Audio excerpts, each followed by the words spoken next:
Hello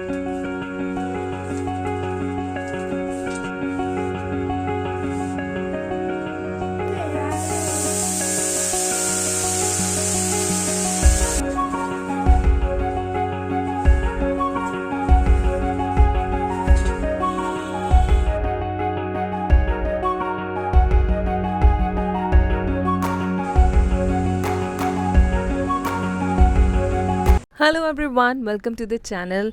आज मैं आई हुई हूँ अपनी भाभी के पास। भाभी यहाँ एक फ्लोर लेकर रेंटल रह रही हैं क्योंकि भैया इधर दिल्ली में जॉब कर रहे हैं। ये तो है उनके घर का हल्का फुल्का सेटअप, पर उनका ओरिजिनली अमृतसर में एक घर है जो कि बहुत ही ब्यूटीफुल है और उन्होंने वेल डेकोरेटेड भी करके रखा है। भाभी उनकी बेटी कुछ दिनों के लिए यहाँ पे अपनी समर वेकेशंस एंजॉय करने के लिए आए हुए हैं। चलिए आइए आपको दिखाती हूँ उनकी बेटी की बनाई हुई कुछ ब्यूटीफुल पेंटिंग्स। इसे जब मैंने इंस्टाग्राम पे देखा तो मुझे बिल्कुल विश्वास नहीं हुआ कि ये पेंटिंग रहत ने बनाई है। मतलब इट वॉज लुकिंग लाइक जैसे कोई वॉलपेपर हो, जैसे कोई प्रिंट आउट निकाला हो। She is in 11th standard और उसे पेंटिंग का बहुत शौक है। और अब इस पेंटिंग को देखिए कितनी ओरिजिनल लग रही है, ब्यूटीफुल, मैग्निफिसेंट। मेरे पास वर्ड्स नहीं थे। She is only in 11th standard और कोई बिना सीखे इतनी अच्छी पेंटिंग कैसे बना सकता है। और इस मास्टरपीस के लिए तो उसे प्राइज़ भी मिला है। मैंने सुना था कि रहत बहुत अच्छी पेंटिंग करती है। आज मैंने सच में उसकी कलेक्शन देखी। माँ वो छोड़ नहीं सकता हमारे घर में सोनी का कहना। और पापा को इसलिए इस बार क्या है कि मेरे को मेडिकल नहीं लेना, नहीं तेरे भैया भी पीछे पड़ते हैं, मेडिकल ले मेडिकल ले। ये कहती है मेरे को ना, मतलब थोड़ा मेरे को स्टडी इजी करवाओ, मेरे को इसी साइड जाना है। तो मतलब हुआ नहीं तो तेरे भैया मतलब मना लेते हैं जिद कर करके। इस बार अपनी शक्ल भी दिखाते मेरी वीडियो में। इस बच्ची ने बनाई है। हाय। आर्टिस्ट लोगों की ना अपनी एक दुनिया होती है, अपनी दुनिया में मस्त रहते हैं, उन्हें किसी से मतलब नहीं होता।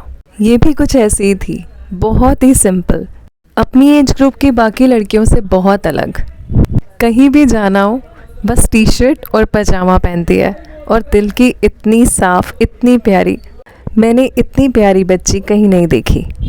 मेहनत करनी है ना, कुछ पाना है ना ज़िंदगी में, तो मुझे लगता है एक आर्टिस्ट की तरह हो जाना चाहिए। दुनिया से बिल्कुल गुम, कुछ दिनों के लिए बिल्कुल अलग, कोई जाने भी ना, ऐसा लगे अब दुनिया में हो ही नहीं। मुझे फ़र्क नहीं पड़ता कि मेरे टीचर्स मुझसे बड़े हैं या छोटे, पर इस बच्ची से एक्चुअली मैंने बहुत कुछ सीखा। मैं यहाँ आई थी अधिराज का होमवर्क करवाने। होमवर्क में उसे सीढ़ी पेंट करने को मिली थी।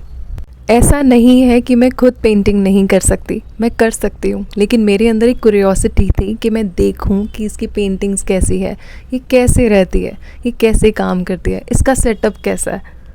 ये जहाँ जहाँ जाती है अपने कलर्स साथ में लेके चलती है। कहीं मौका मिले तो शुरू हो जाऊँ। हमें भी अपने कामों को पूरा करने के लिए बहाने नहीं, मौके तलाशने चाहिए। ब्लेम गेम नहीं, अपॉर्चुनिटीज़ तलाशनी चाहिए।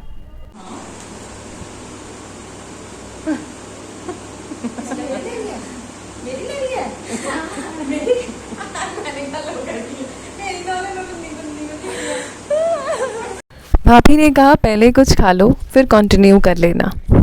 और आज ब्रेकफास्ट में था भला पापड़ी, छोले कुलचे और सूजी के पूड़े। नहीं है। हाय गाइस, अरे वो तुम्हारा वो जो कहता है हाय गाइस, हाय गाइस। तुम आने की मेरे से सेल्फी नहीं खिंच पाई जाती। इन केस अगर ये मेरी सेल्फी खींचते हैं ना, 10 सेल्फी खींचते हैं, मैं एक पास करती हूँ। मैंने कहा कितनी गंदी खींचते हो।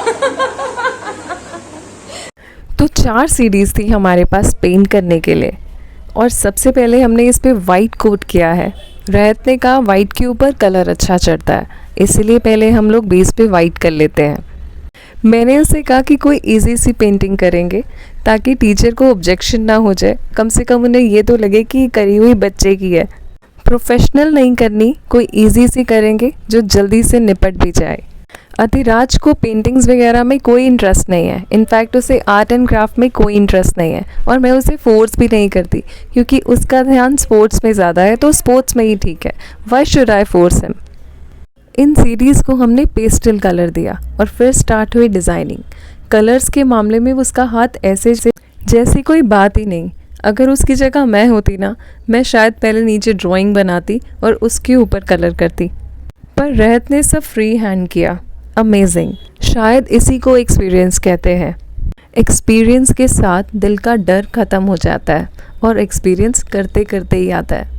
एक बार बस स्टार्ट करने की देर होती है, अपने आप रास्ते मिलते चले जाते हैं। तो दिल की बात दिल में नहीं रखिए, आज ही उसे एक्शन में लाइए। आपका भी डर ख़त्म हो जाएगा, जैसे मेरा हो गया। यूट्यूब चैनल स्टार्ट करने से पहले मुझे पता भी नहीं था कि मैं बोल पाऊँगी कि नहीं बोल पाऊँगी। बहुत डर था मन में, पर अब मैं अपनी बात बेझिझक बोल पाती हूँ। सो स्टार्ट टेकिंग एक्शंस, आज, अभी, इसी वक्त, नाउ। तो ये 3 सीडीज़ उसने फटाफट से रेडी कर दी। अब मुझे शौक चढ़ गया, मैंने कहा मैं भी बनाऊँगी। और फिर लास्ट सीडी का काम मैंने खुद किया। मैं भी शुरू हो गई और काम फटाफट से ख़त्म किया, क्योंकि घर से कॉल आ रही थी कि घर जल्दी आ जाओ। पर तब भी मैंने इंजॉय करके ये काम किया, क्योंकि मुझे ऐसे काम करने में बहुत खुशी मिलती है, एक इंटरनल सेटिस्फेक्शन मिलती है। सो फाइनली मेरा मास्टरपीस भी रेडी हो गया। अब इवनिंग में शॉप पे भी बैठना है, घर पे भी जाना है, हस्बैंड को कुछ बना के भी देना है। जिम से आए हैं अभी और कह रहे हैं भूख लगी है, कुछ हेल्दी चाहिए खाने के लिए। तो मैं बना रही हूँ इंस्टेंटली बनने वाला चना दाल दलिया, हेल्दी और पौष्टिक। इसके लिए बस आपको चना दाल को आधा घंटा भिगो कर रखना पड़ेगा, जो मैंने फ़ोन पे कह दिया था कि भिगो के रखना, मैं आके बना दूँगी। तो इसके लिए पैन में लिया है मैंने थोड़ा सा घी। घी गर्म होने पर हमने इसमें कड़ी पत्ता डालना है और थोड़े से सरसों के दाने। इसी टाइम पे आप इसमें हरी मिर्च भी डाल सकते हैं, काट के या लंबी स्लिट करी हुई, एज़ यू विश। मैं नहीं डाल रही क्योंकि मेरे हस्बैंड मिर्ची अवॉइड करते हैं। अब इस दाल का थोड़ा कलर चेंज होने तक इसको रोस्ट करना होगा। इस काम को थोड़ा बहुत वक्त लगता है, तो जब हो जाए इसमें ऐड कीजिए दलिया। दलिया भी मैंने वॉश करके 5 मिनट पानी में डिप करके रखा हुआ था। बस अब दलिए को भी साथ में ही रोस्ट कर लीजिए। पहले पहले तले से चिपकेगा, पर धीरे धीरे छूटने लगेगा। आंच मीडियम या स्लो ही रखिएगा।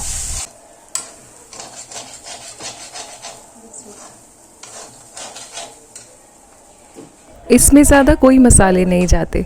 मिर्ची हमने पहले इसमें डाल दी थी और अब हमने इसमें ऐड किया है थोड़ा सा सॉल्ट। दलिया तले से आराम से अलग होने लगेगा, इसका मतलब आपका दलिया रोस्ट हो चुका है। इस टाइम पर इसमें मिलाइए वाटर, और वाटर सिर्फ इतना मिलाइए कि दलिया उसमें सिर्फ डिप हो जाए। इसमें बस बॉईल आने दें और इसे ढक कर 5 से 7 मिनट तक पका लीजिए। सिम पर पकाइएगा, अच्छे से दलिया फूल जाएगा। एक बार आपका दलिया इस कंसिस्टेंसी का हो गया, अब आपको इसे 5 मिनट और ढक के रखना है और गैस बंद कर देनी है। और अब 5 मिनट बाद इसे सर्व करें। हस्बैंड को जिम से आने के बाद कुछ स्पेशल और हेल्दी फूड चाहिए होता है। बस इसके बाद आ गई मैं अपनी शॉप पे। आज कुछ टी शर्ट्स का न्यू स्टॉक आया था, उनकी प्राइसिंग करनी है और उनको शेल्फ्स तक पहुंचाना है।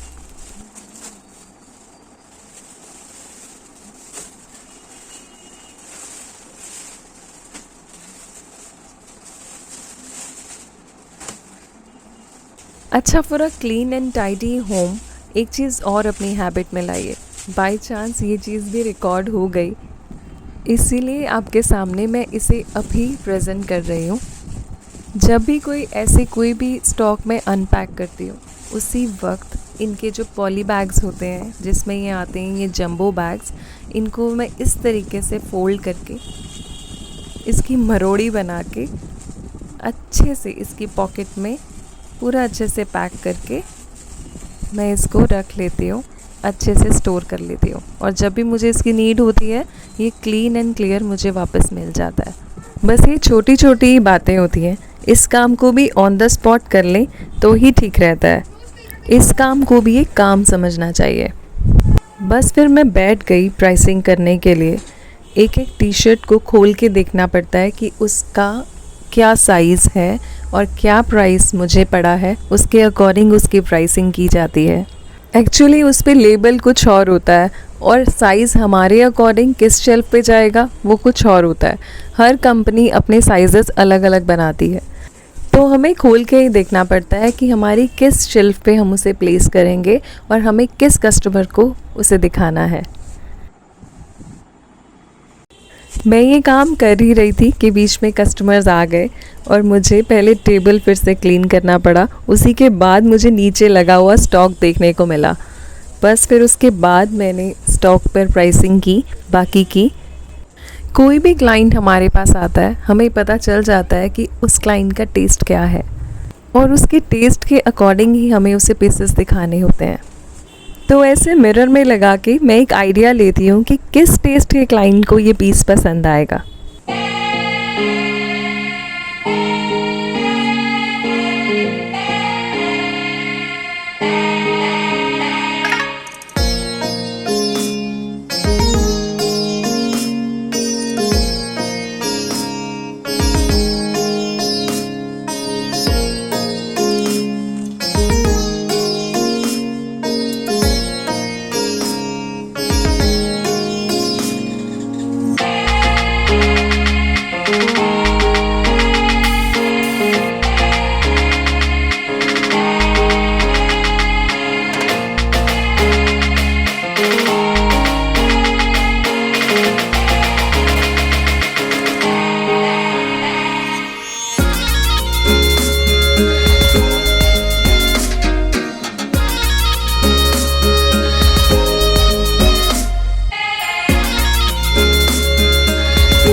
आज पूरा दिन वक्त नहीं मिला था बेटे को पढ़ाने का, तो मैंने सोचा आज शॉप पर बैठकर ही इसे थोड़ा टाइम दे दूँगी। एक्चुअली ये ट्यूशन नहीं पढ़ता, मुझे ही इसे पढ़ाना होता है। तो एनी हाउ मैं ट्राई करती हूँ कि इसे 2 आवर्स दे दूँ पढ़ने के लिए। 5th स्टैंडर्ड में है, थोड़ा सा शरारती है। 3 आवर्स पढ़ाती हूँ तो 2 आवर्स की पढ़ाई करता है।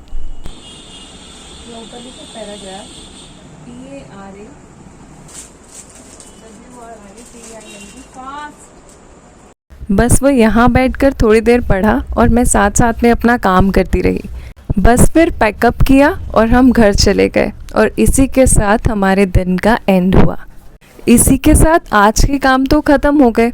कल एक नया दिन होगा और नए चैलेंजेस होंगे। अब उन चैलेंजेस को हम एंजॉय करें या हम सिर दर्द समझें, ये हम पे है, हमारे माइंडसेट पे है। सभी काम हमें करने ही होते हैं, हंसकर करें चाहे रो कर करें। तो हंसकर कर लीजिए, ज़्यादा बढ़िया है। थोड़ी सी मेडिटेशन स्टार्ट कीजिए। आपकी लाइफ बिल्कुल चेंज ना हुई तो कहिएगा। ये इकलौती मेडिसिन है जो आपकी सभी प्रॉब्लम्स का सल्यूशन है। मेडिटेशन प्रैक्टिस करने से आप डे बाय डे कैसे काम हो जाएंगे आपको पता भी नहीं चलेगा और आपके काम बहुत इजीली सॉर्ट आउट होने शुरू हो जाएंगे और आप लाइफ की छोटी छोटी खुशियाँ भी इंजॉय करने लगेंगे। I promise. See you in the next video. Bye bye. Thank you for watching.